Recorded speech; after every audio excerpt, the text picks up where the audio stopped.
Hello, I'm really glad you're here. On this channel, I share simple, quiet stories about life, love, and the little feelings we all go through. If that sounds like something you enjoy, don't forget to subscribe. Every subscriber gives me a little more encouragement to keep telling these stories. Now, let's begin today's story. It was still dark when the old bus let out one final breath, shuddering like a tired beast before stopping quietly at the edge of the refugee camp. The early winter wind rushed through the thin coats of those stepping off, tugging at their sleeves, carrying with it their breath and the sighs they hadn't yet spoken. Mira was the last to step down, arms wrapped tightly around her younger sister, Layla, 13, trembling under a threadbare wool coat. Their mother, Rania, walked a few steps ahead, clutching a faded canvas bag filled with a few clothes and their asylum documents, as if holding it tight was the only way to keep their family's identity from slipping away. The camp was wrapped in barbed wire, twice the height of a person, glittering with frozen shards like wolf's teeth. The main gate was barely open, just enough for small groups to squeeze through after a quick ID check. Beyond the fence, rows of white tents leaned under a dusting of snow. A loudspeaker hung near the gate, playing the same announcements over and over in French, English, and Arabic, the woman's voice dry and colder than the wind. I'm cold. Mira. Yeah. Almost there. Do you remember how far we've come? This is the closest we've ever been to something like home. Layla didn't answer. Her eyes were fixed on a man in uniform pacing down the line like someone checking crates in a warehouse. An elderly woman ahead of them flinched when asked to open her bag. Inside was a faded photo wrapped in cloth and a bottle of heart pills. The guard said nothing, just nodded and waved her on. When it was their turn, Mira stood tall, her face unreadable. She handed over a temporary asylum slip, written in clumsy but clear English. The man glanced at the three of them, then waved them through without a word. The sun rose like a cold coin on the far horizon, casting long, thin shadows of the three onto the snow stretching toward the white tents ahead. A young volunteer guided them to the section for families with girls. As they walked, Mira glanced into neighboring tents. A man slumped beside a tiny heater, two children huddled under a blanket, a blindfolded girl sleeping against the wall. The air was thick with the smell of watery porridge, fuel, and people who hadn't showered, dense with a scent called despair. They were given a bunk bed. Mira took the lower. Layla and their mother slept above. The blanket was thin. The pillow was hollow. But at least there was no snow. We're still alive. That's something. Mira, as long as you're alive and someone calls your name, the end hasn't come yet. Mira nodded slightly, but deep inside, she knew many here had lost their names long ago. Now, they were just numbers printed on papers and etched deeper in the eyes of those who passed them by. She glanced at Layla. The girl was flipping through Mira's old notebook, sketching houses, domes, and laced curtains in pencil. There was only one place they'd ever lived in peace, the tiny apartment in Aleppo, before the bombs came. Do you think Canadians can smell? What kind of question is that? I just thought, if they could smell war, maybe they'd believe us. Mira didn't know how to answer. She stroked her sister's hair, her gaze drifting to the half-open tent flap. Outside, a young man stood a short distance away, holding a camera nearly the size of his face. He knelt to photograph a little boy pushing a broken plastic toy. The man wore a fur-lined coat, a dark scarf, his eyes shadowed under his hood. Mira frowned. Lenses. She had hated lenses since she was a child. When Lucas looked up, he caught her gaze, dark, deep, cold as a well. He raised his camera to take a shot. Mira turned away. No one knew then that this would be the first, not the last moment they saw each other through a silence too wide for words. The sun was fully up, but its light barely touched the blurred outlines of tents stretching across the frozen ground. The loudspeaker buzzed overhead. Steady and cold. Number 452 to Zone B, number 453 to Zone C, number 454 to interview room. The woman's voice repeated again and again, as if there wasn't a real person behind it. Mira stood in line for the morning meal. She wasn't hungry, but forced herself to move step by step like the others hunched figures with downcast faces. Their eyes scraped clean of light by the cold wind. Layla stood right behind her, clutching the notebook to her chest like a tiny shield. Her gaze wandered, part cautious, part curious. The refugee camp wasn't what she'd imagined. No signs, no glass doors, no scent of hope. It was just a waiting room with no end in sight between the world they had lost and the one that hadn't accepted them. The food distribution tent was large, made of metal frames and thick tarpaulin, heated by 2 electric stoves at either end. Each person received 1 tray, thin porridge, a piece of bread, and a small cup of apple juice. Mira grabbed her tray, then picked up 2 more for Layla and their mother. When she turned around, she spotted her mother sitting in the corner, her face still and expressionless like frozen earth. Don't speak Arabic. Mira, remember? I know, but sometimes I don't want to speak at all in any language. She placed the trays in front of her mother and sister. Layla unwrapped the bread, broke it in half, and offered a piece to Mira. Mira shook her head. You eat. I can't. I can't either. Their mother said nothing. She stared into the distance, as if her eyes could see beyond the fabric walls, beyond the snow, past the wire fence to a place that no longer existed. In the far corner, a dark-skinned boy was crying. His mother tried to calm him in Somali, but he twisted away as she tried to force a piece of bread into his mouth. Mira glanced over, then looked away. Here, tears had no value. A camp worker walked by, name tag reading Avery, calling out from a clipboard. Number 448, Juwairi Rania. Present. Here, that's my mother. Avery nodded, made a mark, and handed Mira a cloth bag with a blanket. Soap, toilet paper, and 2 pairs of grey wool socks. No one said thank you, because thank you, here, was like saying sorry unnecessary for things no one chose.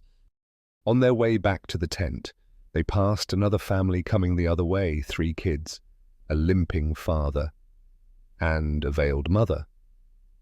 Their eyes didn't meet, as if eye contact could expose something dangerous. The camp was a place of silence, silence from fear, from exhaustion, and from the lack of any word big enough to hold what they carried. They didn't smile at us. Bagarol.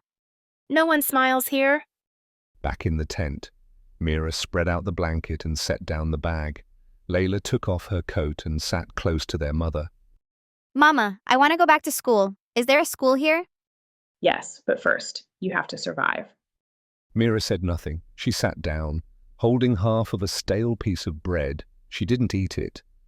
The only thing she could swallow was the lump in her throat, the smell of sweat, watery porridge, and people without a homeland.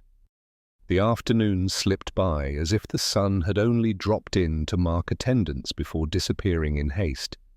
Snow fell softly, too light to cover the tent roofs in white, but just enough to blur the surface of Mira's damp canvas shoes as she stepped outside. Layla had dozed off on the top bunk, hugging a notebook still open to a half-finished sketch of an arched door. Their mother sat beside her, whispering through lines in the asylum file, her eyes drifting up now and then to the plastic clock on the tent ceiling. Mira needed to get out, not for any specific reason, only that her chest felt tight, as if the air in the tent was sealed by dreams with no exit. She walked between the rows of tents, where the snow had turned into muddy, grey streaks. The smell of burnt plastic from the heaters, of stale cooking oil, of too many human bodies. It all clung together, thick as fog, but at the far edge of the camp, tucked between two sagging tarps, Mira found a gap, small, quiet, like the last breathing space of this place. There, a man crouched low, adjusting a camera on a tripod. His back was to her.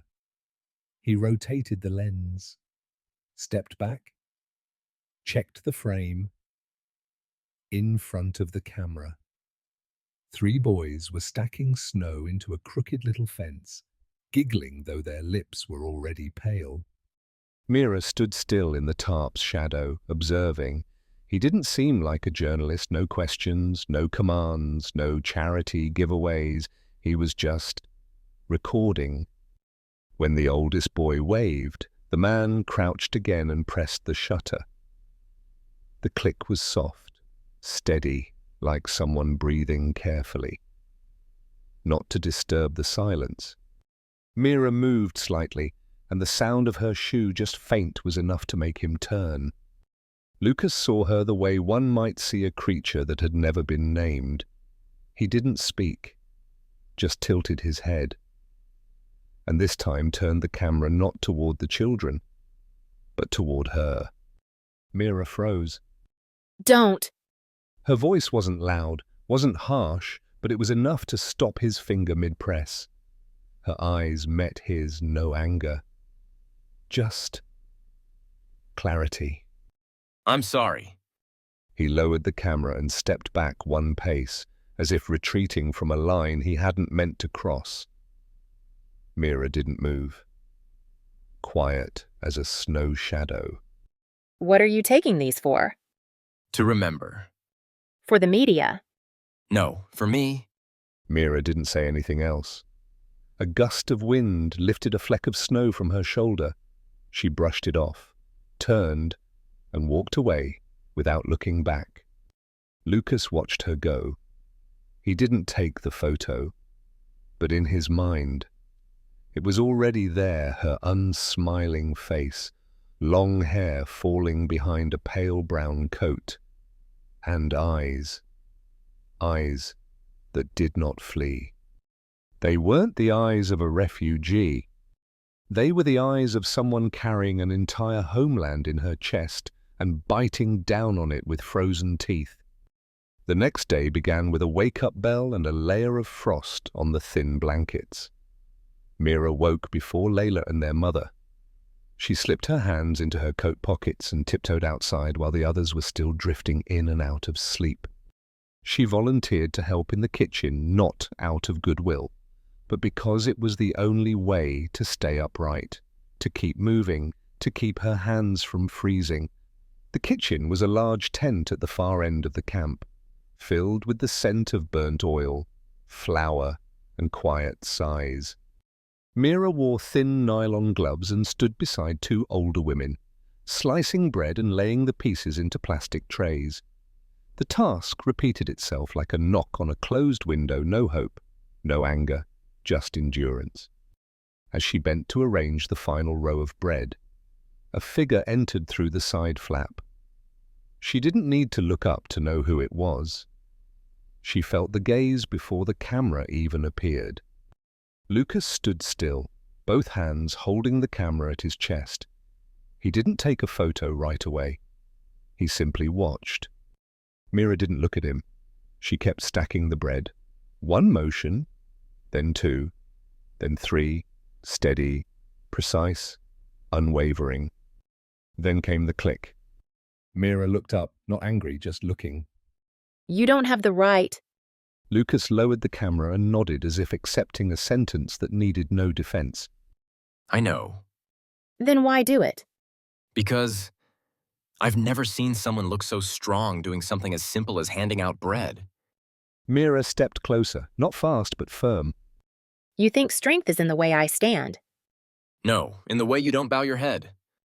His words hung in the air like steam rising from the stove, thin, warm, easy to lose. Mira paused for one breath, then reached over and peeled the glove from her right hand. She took the camera from Lucas, not roughly, but with intent. He didn't resist. Mira looked down at the screen. The photo appeared her. Hair loose, hand extended with bread, eyes looking into nothing. No smile, no anger, just herself captured. She pressed delete. I'm a person, not a moment. Lucas said nothing. As Mira handed the camera back, her fingers brushed his, unintended, but real. The camera slipped from Lucas's hands, thudding softly onto the wooden floor. The sound wasn't loud, but it froze the whole tent for a few seconds. Mira didn't apologize. She bent down, picked up the camera, brushed off a fleck of snow clinging to its edge, and handed it back. Next time, ask me before locking me inside a frame. Lucas took it and gave a small nod. I promise. Mira turned away, resuming her work with the bread, but her hands no longer moved in rhythm. Outside, snow began to fall again quietly, like the way a gaze can slip into someone's heart without them even knowing. The fourth day in the camp began with the loudspeaker reading off names for the scheduled interviews. Mira's name wasn't called, but she still woke early, sitting by the fogged-up plastic window. Snow blanketed the tent roofs. The people passing outside looked like they were living on sheer willpower rather than food. Layla was still asleep, arms around her sketchbook. Their mother sat reading the Quran silently, lips pressed tight as if afraid her prayers might get carried away by the wind. Mira stepped outside early, leaning against the kitchen tent wall, where smoke from the oil stove gave off a burnt smell and a hint of warmth. She had no task in mind. She just wanted to stand where she could hear footsteps, wind, and traces of life, even fleeting ones. Lucas appeared as if he had never left. No dangling camera, no cautious pace, just a young man in a thick coat, holding a steaming paper cup of coffee. I know you don't want to see me, but I came to ask for permission. Mira turned away. She didn't respond, but she didn't walk off either. It wasn't forgiveness, just that she had no reason to run this time. Permission for what? To photograph you. Just once, if you'll allow it. Mira didn't smile, didn't nod, didn't ask why. She looked at him so directly that Lucas instinctively stepped back half a pace. Not from fear, but because it felt like standing near a flame he hadn't yet measured. Once, no more. I promise. Mira crossed her arms, tilted her head slightly. The wind caught a strand of hair and brushed it across her cheek. She didn't pose, she didn't flinch. She stood as if waiting for someone to truly see her, not just frame a version of her. Lucas slowly took out the camera from his crossbody bag. It wasn't a professional model, just a compact point-and-shoot. He raised it, framed the shot, then lowered it. He didn't press the shutter. He didn't press the... Why aren't you taking it? Because I just realized, light doesn't always come from behind the camera. Mira's lips curved barely, not quite a smile, but close enough to glimpse its shape. Don't say beautiful things if you can't live with their consequences. Lucas raised the camera again. Click. The sound was soft, like a breath held and let go just in time. Mira inhaled deeply. She stepped aside, not waiting for him to speak. One time, like you said. Lucas didn't try to stop her. He watched as she walked away, then lowered the camera and checked the image. In the frame, Mira wasn't smiling. But her eyes for the first time were no longer running. Afternoon fell over the camp like a dark grey curtain. There were no sunsets here, only light fading quietly. as if not wanting anyone to witness another day spent in limbo. Mira sat in the rear yard behind the kitchen tent, a place rarely visited. A rotting wooden bench leaned against a chain-link fence, and a metal bin served as a fire pit for burning dry branches. In her hands was a cup of warm water. The steam wasn't enough to thaw the chill in her bones, but at least it kept her fingers from going numb. Lucas came. This time. He didn't ask, didn't bring a camera, didn't offer coffee. He just sat beside her at a distance close enough not to intrude, yet far enough not to feel absent. How old were you when you left Syria? 15. A pause. The wind slipped through the seams of their coats, blowing a strand of her hair onto his shoulder. She didn't brush it back. What do you remember most? The smell of my mother's cloak. Lucas looked at her. One time, we hid in the basement, my mother, Layla, and me. Bombs fell for 3 straight hours. No lights, no water, not even voices outside. I held Layla. My mother held us. I fell asleep. When I woke up, I thought I was dead because I couldn't hear anything. But my mother's scent was still in my hair. Orange blossom, sweat, and dust. That smell, it kept me tied to the world. Lucas said nothing. He didn't try to comfort her with words or pretend to understand. He just sat there, eyes fixed on a place somewhere in the air. My father died when I was 14. We couldn't bury him. No grave, no stone. I drew a fake one in charcoal on the back wall of our house. 3 weeks later, the house was gone. The wind hissed through the fence. A scrap of paper flew past and hit Lucas in the face. He caught it. It was a child's drawing, a house with a red roof. An open door. 2 people standing outside. Layla had drawn it. Mira glanced over and gave a small nod. I'm not afraid of dying. I'm afraid of being forgotten. You won't be forgotten. Not because I'm special, but because you're listening. Lucas turned to her for the first time. He saw a tear at the corner of her eye, not falling, not breaking, just quietly resting there like the last snowflake yet to melt. Mira stood up. I'm going to get Layla for dinner. Thank you for not saying anything. Lucas nodded. Mira walked away without looking back. But from that day on, in Lucas's eyes, she was no longer the girl who didn't want to be photographed. She was a living memory, and he had been quietly invited into a small part of it. Day 5.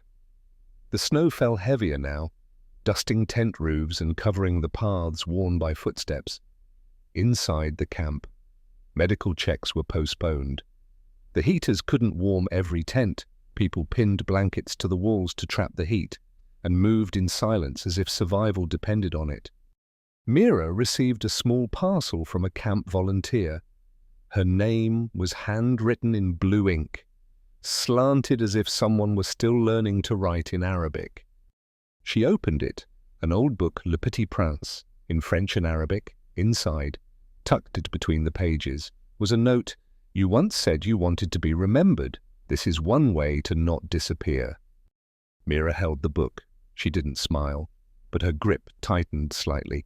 She tucked it into her coat, then stepped out of the tent as if drawn by an invisible thread.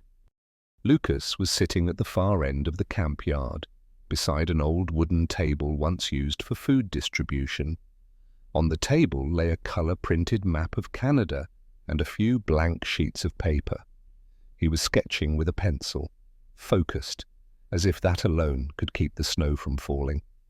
Mira approached without speaking. Lucas looked up and smiled the first smile he'd given her. Without motive. I'm not great at drawing, but I thought, maybe if you helped, I could sketch the place you once lived. Aleppo isn't what it used to be on a map. Lucas slid a blank sheet toward her. Then draw it, as you remember it. Mira sat down and took the pencil. Her hand moved lightly over the page, starting with a dome, then a narrow alley, then an olive tree in front of a house. Lucas stayed quiet, eyes fixed on her drawing hand. This was our home, 3 stories. The first floor was my father's pastry shop. Every morning, he'd wake up at 5 to make phyllo dough, filled with goat cheese. And the second floor. My room and Layla's. We used to hang paper lanterns from the ceiling, each one named after a book character. Lucas chuckled softly. I'm guessing you named more of them. I never liked any of the endings. I always rewrote the final chapter my own way. She added more to the sketch, a small well, 2 wooden ladders, then stopped. From here, this was where I ran when the bombs came. The alley behind led to a shelter, but that day, no one opened the door. Lucas didn't interrupt. He picked up the map of Canada and marked a red dot where the camp was located. Then he handed Mira the pencil. Now you mark where you once lived however you want. Mira placed a circle right in the middle of a blank space, nowhere near any city name. Because Aleppo is gone, but I'm still here. Lucas looked at her but said nothing. He flipped open Le Petit Prince, pointing to the line, "One sees clearly only with the heart. What is essential is invisible to the eye." Mira read it aloud in Arabic. Her voice was soft, but it rang in Lucas's chest like a bell sounding through snow. Night settled over the camp like an old blanket. The snow fell heavier now. Each tent looked like a white grave, silent, solitary, unnamed. The wind whispered through cracks in the doors, slipping into half-dreams of people who didn't know if they'd still be here tomorrow. Mira stepped outside because she couldn't sleep. Layla was sound asleep, still holding her sketchbook. Their mother was breathing steadily. Blanket pulled up to her chin. Mira put on her coat, wrapped a scarf, and stepped out gently, as if one sound might shatter the sleep of the entire world. Outside, snow blanketed the ground, muffling every sound. She walked aimlessly, feet sinking into the soft powder like walking on cold cotton. Her breath fogged in front of her and disappeared into the dark. Lucas was sitting alone on a stone bench near the fence, back against the side of a tent, holding a small notebook. A dim oil lamp from inside cast a hazy ring of light around him. He saw her from afar, but didn't call out. He simply shifted over slightly, leaving space beside him. Mira sat down. She didn't ask what he was doing, and he didn't ask why she came. They just sat together, shoulders not touching, eyes fixed on the chain-link fence dusted with snow. The wind picked up. Mira reached up to wipe her nose, but her fingers were numb, skin cracked from the cold. Lucas pulled a pair of greyish-white wool gloves from his pocket, worn but clean. He placed them into her hands without a word. Mira looked at him. What about your hands? I've got an extra coat. You don't have extra hands. Mira let out a soft laugh. She slipped her hands into the gloves. The warmth still inside made her shiver, as if she'd just stepped through a different kind of door. His hands were bigger, but somehow they fit her perfectly. My sister once said if someone gives you something to keep you from the cold, they're not heartless. You had a sister. I did, before Layla was born. Lucas didn't ask further. Mira raised her gloved hand, opened it in front of her like she was trying to see herself again. The snow is white here, but home was colder. Her words drifted into the space like a poem without an author. Lucas didn't answer. He simply looked at her, not as a refugee, not as a photo subject, but as something unnamed, someone trying to keep her family's memory warm with a single, borrowed pair of gloves. Mira sat a moment longer, then stood. Thank you for the gloves. You're not going to want them back, are you? No, they don't fit anyone else anymore. Mira walked away. This time, she didn't hurry. She walked as if there might be a reason to return. Lucas watched her go. He didn't know if he had just lost something or found it. Sunday. The camp was silent like a frozen graveyard. No loudspeaker announcements, no medical checkups or interviews, only the wind moving through chain-link fences and the scattered footsteps of a few early risers, clutching cups of warm water. Mira entered the reading tent with Layla. As they usually did on weekends, Lucas was already there, sitting beside a makeshift wooden table, flipping through pages filled with clumsy children's drawings. On the table, he placed 2 brand-new blank notebooks, one for Layla, one for Mira. Found some good paper yesterday. Thought memories deserve a decent place to hide. Layla squealed softly, hugging her notebook like a treasure, then sat in a corner and began drawing. Mira looked at Lucas, her eyes full of both gratitude and caution. As always, but this time, there was a softness to her gaze. While Layla was absorbed in her sketches, Lucas gently tugged Mira's hand and led her outside, toward the side of the tent where a white tarp still hung from weeks ago, once used as a photo backdrop. The sky was overcast, snow hung suspended in the air, and the light was quiet, pale, strange. I want to take a picture, but not to publish, not to show anyone, just for you. Why? Because if you leave this place, I don't want to feel like seeing someone like you was just a hallucination. Mira didn't answer right away. She looked at Lucas for a long moment, then unwound her scarf and brushed her hair behind her ear. Not to look pretty, but as if peeling away the last layer of armor. Once, and only I keep it. Lucas nodded. He raised the camera, said nothing. Mira didn't pose, didn't smile, didn't look away. She stared straight into the lens with the same eyes she had used to face the wind, the snow, the falling bombs, and herself. Click. The sound echoed lightly, like a heartbeat, finally admitting something unnamed. Lucas lowered the camera, opened the memory card slot, and carefully pulled the card out as if handing over his heart. He placed it in Mira's palm and closed her fingers over it with his own. What you do with it is up to you. Burn it, bury it, take it with you.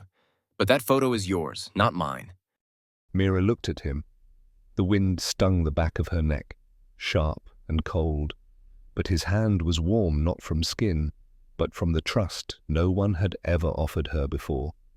Aren't you afraid if I disappear and take your part of this with me? I'm more afraid you'll disappear and take nothing of me at all. Mira exhaled, not from sadness, not from exhaustion, just like someone who had walked a very long way and was only now turning to see the road behind her. If somewhere the light ever shines into my eyes the way it just did, I'll come back. Lucas didn't answer. He simply watched her walk away, fingers clutching the memory card like a fistful of dirt, a fragment of time, a thing not yet named. And he remained there, with a camera that held no memory card, but a heart fuller than it had ever been. Monday morning. The sky was overcast in a heavy, suffocating way. The air hung over the camp like an old, dark blanket, pressing down on every tent, every breath. The cold no longer stung, it had become a second skin, something everyone wore just to get through the day. Mira's name appeared on the notice board outside the administration tent, Mira Juwairi, second interview, 9:15 a.m., room number 3, typed in bold, taped up with clear adhesive, neat, cold.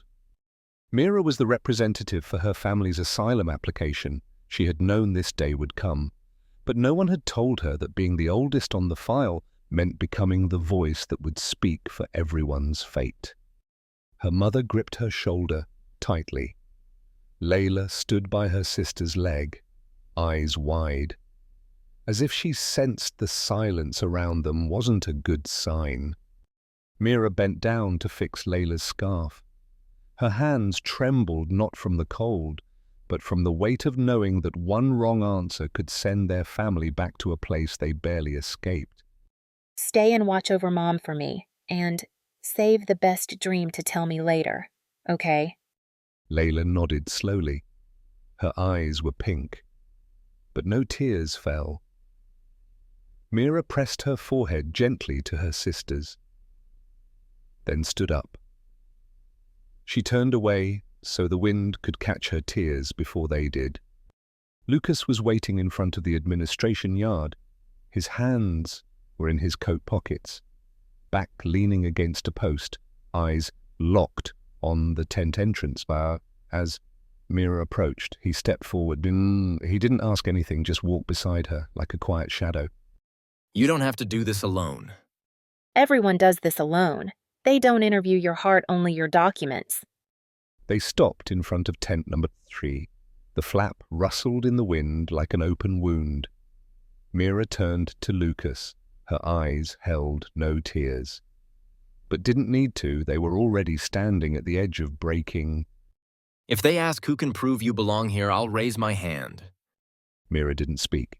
She just placed her hand briefly on his chest, a single beat, like sealing a promise. Then she stepped inside. The interview room was lit by pale fluorescent lights that cast a cold powder over every face. 3 men sat behind a metal desk, 2 in plain clothes, 1 in a jacket from the Canadian Immigration Office.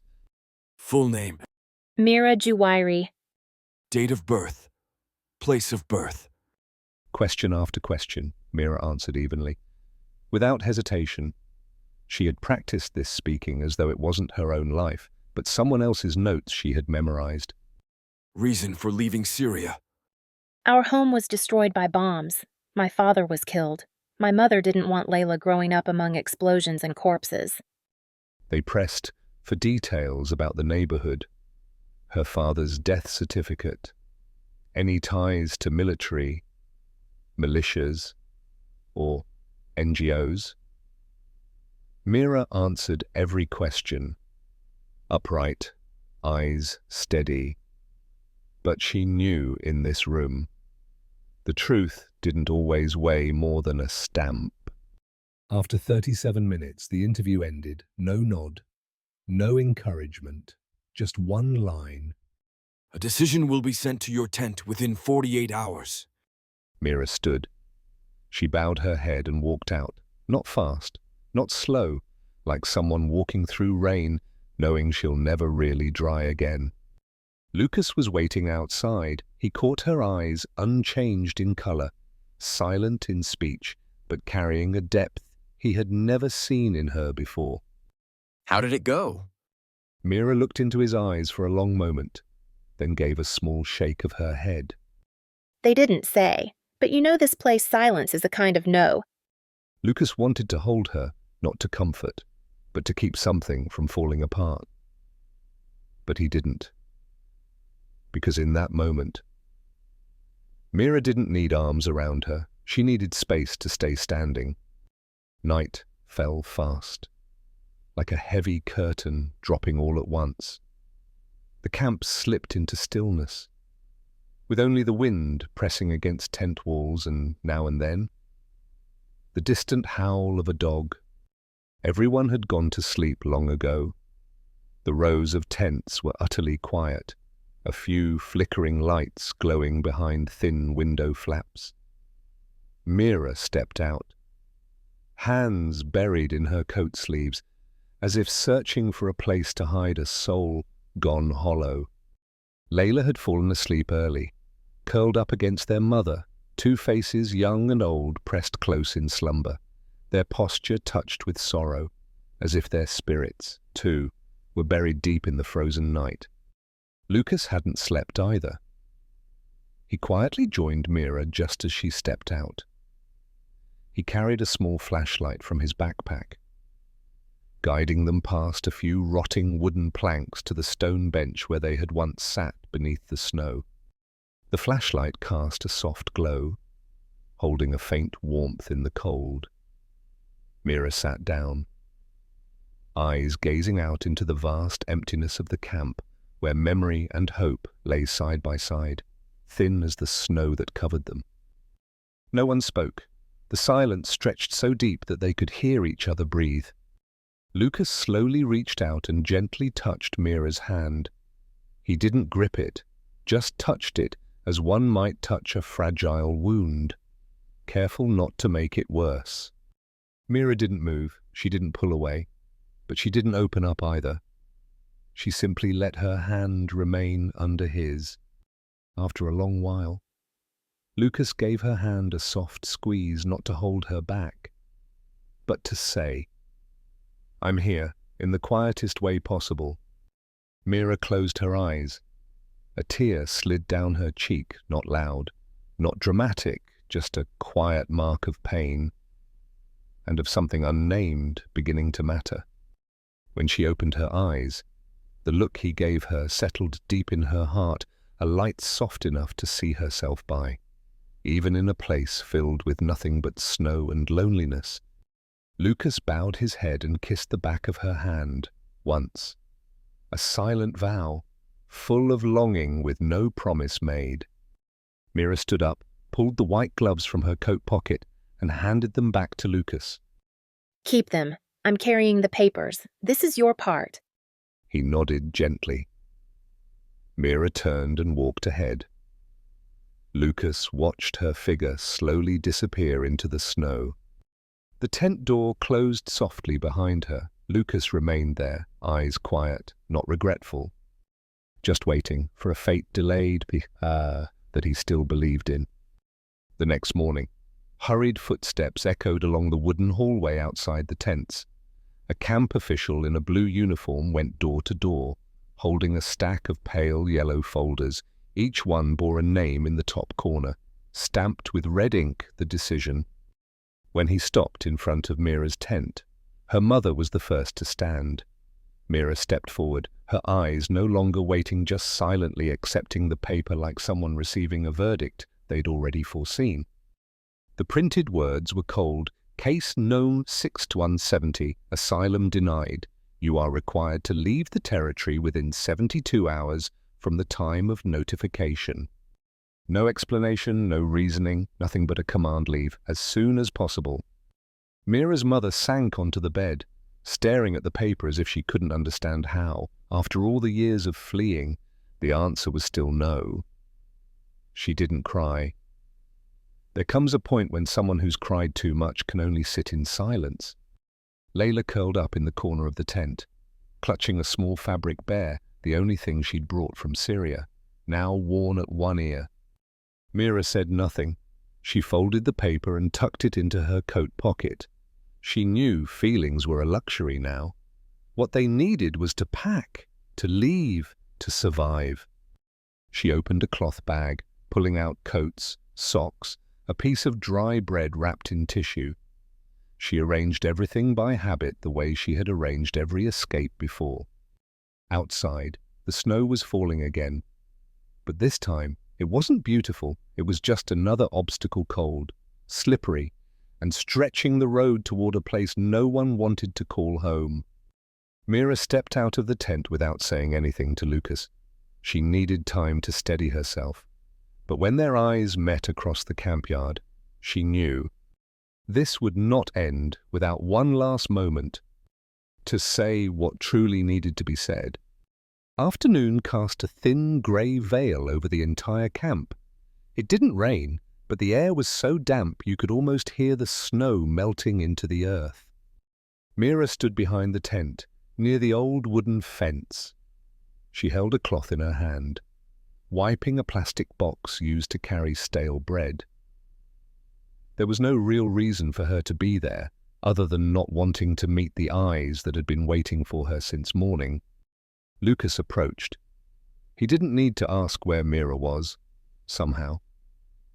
He always knew exactly when she wanted to be alone and when she needed someone. They didn't greet each other, no need. Greetings are for people who still have destinations. I've thought about it. Mira didn't turn. I'm going with you. This time, she turned, slowly but firmly. You shouldn't say that. You won't be able to stop me.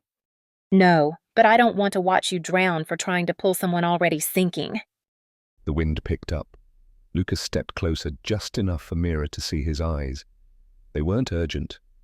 They weren't pleading. They were quiet. Like an invitation. If you want me to stay, just don't walk away. Since I was 15, I've learned to stay silent when someone asked, "Where are you from?" because no one wants that answer unless it fits neatly into a form.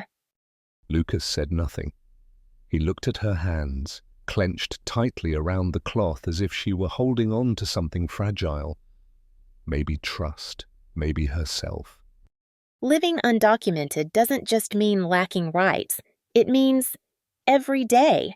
You have to build a version of yourself that's acceptable just to stand in line, to use the restroom, to get a piece of bread.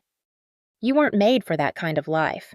Lucas, I don't want to take you with me, only to watch you slowly become someone you're not.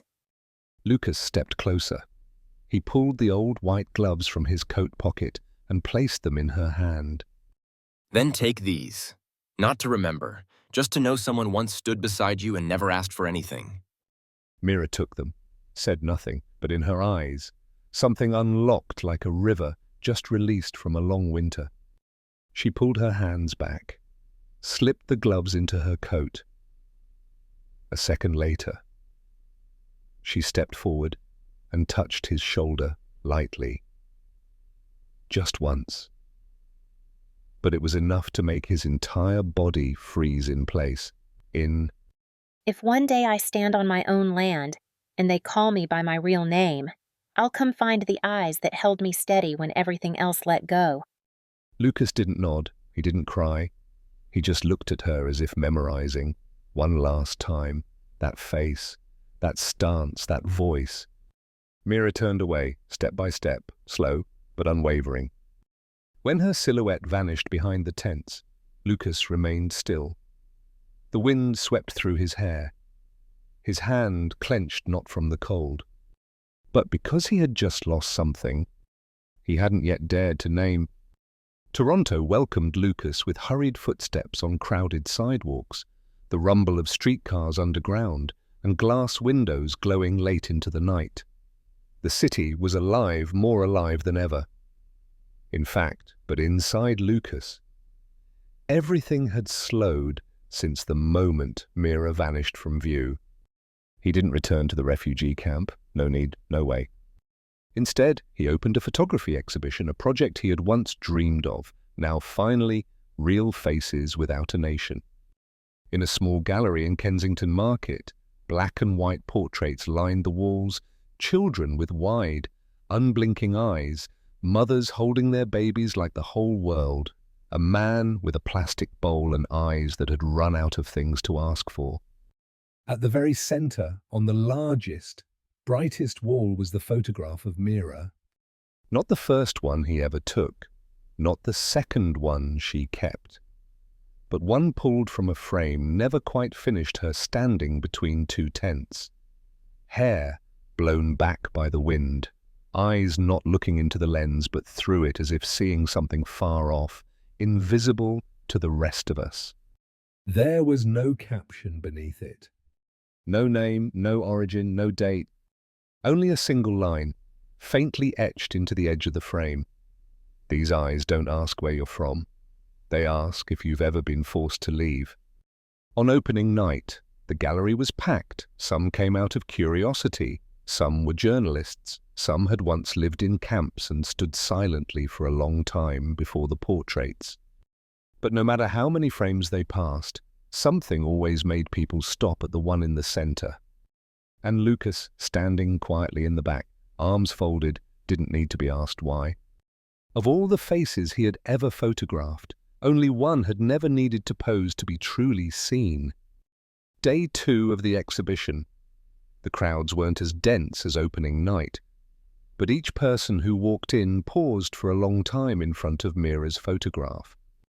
There was something in her eyes, in the way she stood alone between two cold canvas tents, that made it impossible to look away. No one knew her name, but many felt as if they had once known her. passed her by somewhere, or dreamed of her in a world where fairness still existed. A middle-aged man in a dark wool coat approached the front desk, where Lucas was standing. I'd like to buy the photo of the girl between the tents. How much? Lucas looked up, a slow breath, then he shook his head. It's not for sale. I can pay double what the others cost.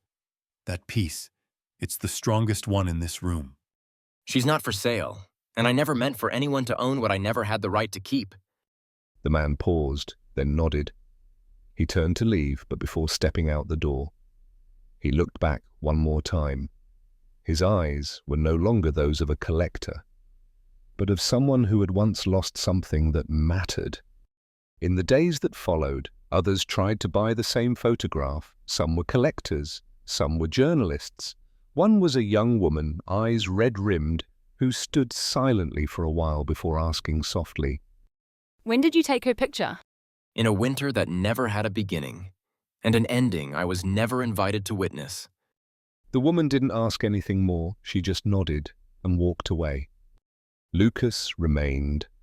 Each time someone asked to purchase the photo, he gave the same response, sometimes in English, sometimes in French, and sometimes in Arabic, using the few words Mira once taught him. Memory is not for sale, especially the kind that never had the chance to be lived in full.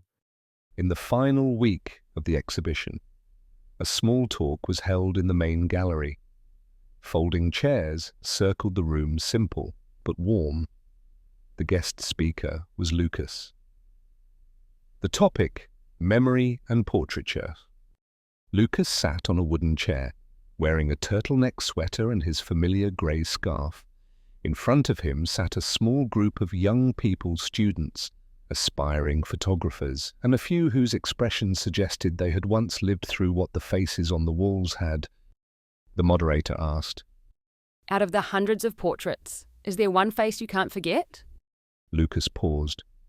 He didn't look at the recorder, nor at the audience.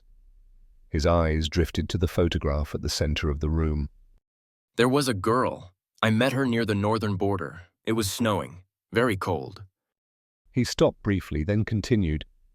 She didn't speak much, but I remember that image clearly one night. She took off her gloves and gave them to her little sister.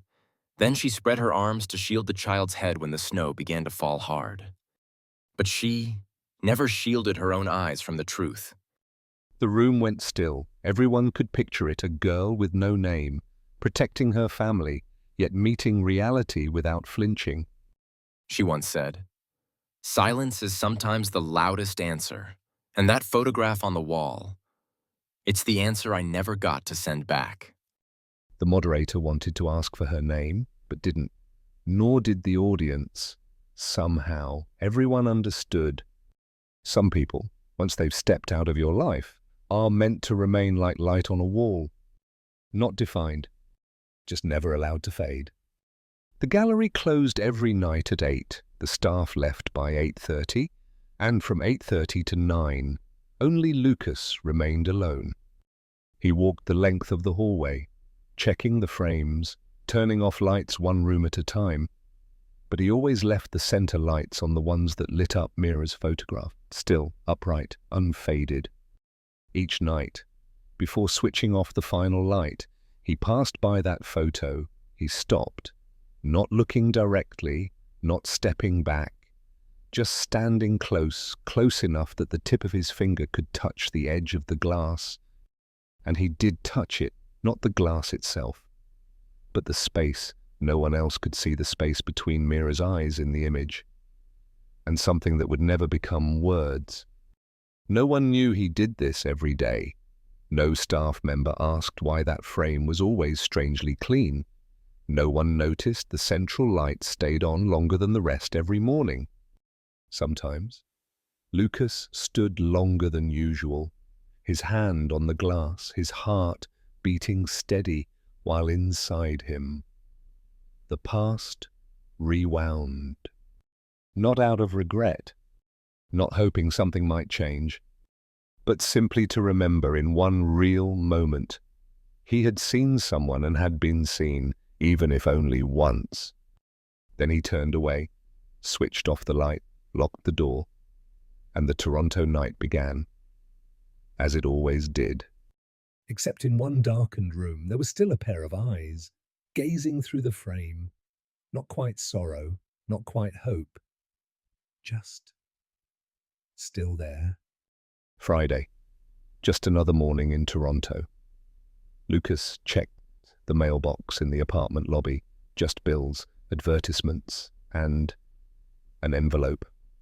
No international stamp, no sender's name, just an address, scribbled by hand. He nearly tossed it aside, but as he turned to leave, his eyes caught the last line, from Aleppo, October. Lucas froze, his heart slowed. He tore the envelope open with cold fingers right there, without waiting to go upstairs. Inside was a small sheet of paper, reprinting the photograph of Mira standing between two tents. Faded, a little worn, but unmistakably the one he had taken, her hair blown back by the wind, eyes not looking into the camera, but beyond it. Beneath the photo, a single handwritten line in blue ink. Slightly smudged, I still remember the white gloves. No name, no date, no further words. Lucas stood in the middle of the lobby hallway, holding the paper like someone about to lose something they had just found. Maybe it was Mira. Maybe it wasn't. But who else could have written it? He went home. That night, Lucas didn't sleep. He reopened his old photo boxes, traced every caption, reread every journal entry from the Canadian camps, every copy of every case file. The next morning, he booked a flight, destination Turkey, from there, overland into Syria. No map could lead him to the girl in the photograph. But Lucas knew there was one thing that had never changed. Those eyes were still out there, somewhere in this world, or maybe only in memory. And even if it was the faintest trace, he couldn't not follow it.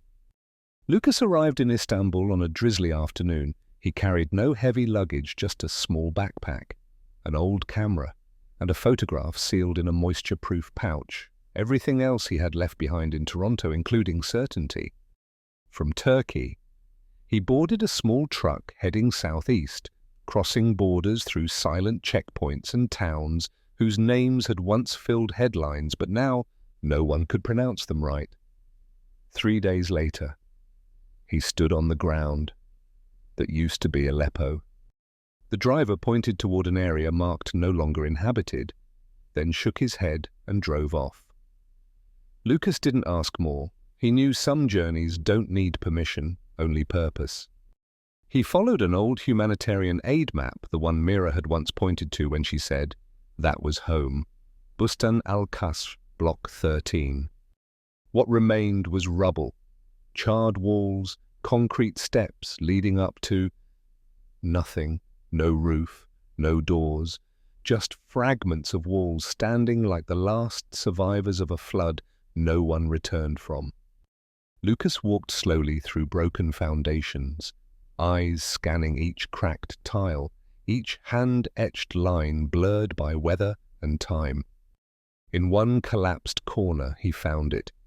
The word Juwairi, scrawled in shaky letters across a brick wall, baked clay, uneven script like something carved by a child's hand.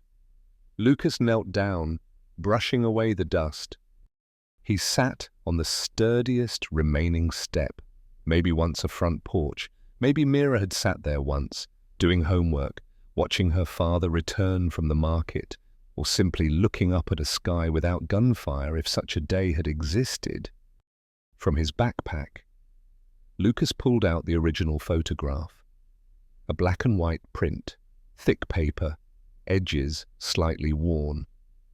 Mira stood between two refugee tents, hair blown backward, eyes not looking into the lens but beyond it. He placed the photo on the stone slab, gently, as if returning a piece of memory to the place it once belonged. He bowed his head. His hand still rested on the photo's edge. The wind passed his ear, not cold, but cutting somewhere deeper than skin. There are people whose eyes alone are enough to exist forever without papers, without a country. No reply came, but Lucas wasn't waiting for one, because in that moment, he knew someone had lived here. Someone had once smiled here. Someone had once passed along a pair of white gloves. And once there had been a girl who looked truth in the eye and never blinked. Thank you for listening to the story. If you have any thoughts, feel free to share them in the comments below. I'd love to hear from you. Once again, I'm really happy to have you here.